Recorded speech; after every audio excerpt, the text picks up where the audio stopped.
দফার ভোট অনুষ্ঠিত হচ্ছে সারা দেশ তথা এ রাজ্যের প্রায় 8টি লোকসভা কেন্দ্রে।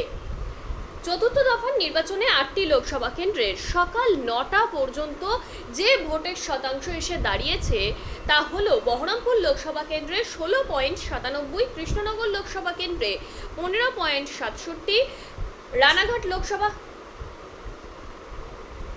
রানাঘাট লোকসভা কেন্দ্রে 15.31, বর্ধমান পূর্বে 15.88, বর্ধমান দুর্গাপুরে 14.08, আসানসোলে 13.03, বোলপুরে 16.46, বীরভূমে 14.55।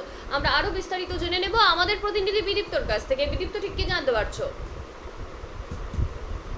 এই লাইটটা বন্ধ হয়ে গিয়েছে। দেখো সুমি, তোমাকে প্রথমেই জানিয়ে রাখবো, আজ সকালবেলা থেকেই কিন্তু ইতিমধ্যে যে ভোট গ্রহণ প্রক্রিয়া শুরু হয়েছে, অর্থাৎ চতুর্থ দফার যে লোকসভা নির্বাচন, মূলত উল্লেখযোগ্য পরায়ণভাবে যে সকল লোকসভা কেন্দ্রে, তার মধ্যে উল্লেখযোগ্য পরায়ণভাবে বহরমপুর, কৃষ্ণনগর, রানাঘাট, বর্ধমান পূর্ব, বর্ধমান দুর্গাপুর, আসানসোল, বোলপুর এবং বীরভূম।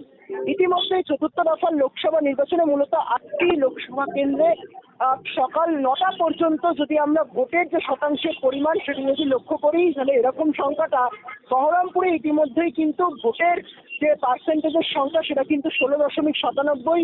কৃষ্ণনগরের ক্ষেত্রে কিন্তু মূলত আমরা যদি ভোটের শতাংশের পরিমাণ লক্ষ্য করি সেক্ষেত্রে দাঁড়িয়ে 15.67। রানাঘাটের দিকে যদি আমরা নজর রাখি সেক্ষেত্রে দাঁড়িয়ে শতাংশের পরিমাণ কিন্তু 15.60। অন্যদিকে দাঁড়িয়ে বর্ধমান পূর্বের দিকে যদি নজর রাখি সেক্ষেত্রে দাঁড়িয়ে সেখানে পরিমাণ 15.88। বর্ধমান দুর্গাপুরের ক্ষেত্রে আমরা যদি নজর রাখি সেক্ষেত্রে দাঁড়িয়ে সেখানে কিন্তু ভোটের পার্সেন্টেজের পরিমাণ 14.08। অন্যদিকে আসানসোলের দিকে যদি আমরা নজর রাখি সেক্ষেত্রে দাঁড়িয়ে কিন্তু ভোটের পার্সেন্টেজের সংখ্যার পরিমাণ মূলত 13.03%।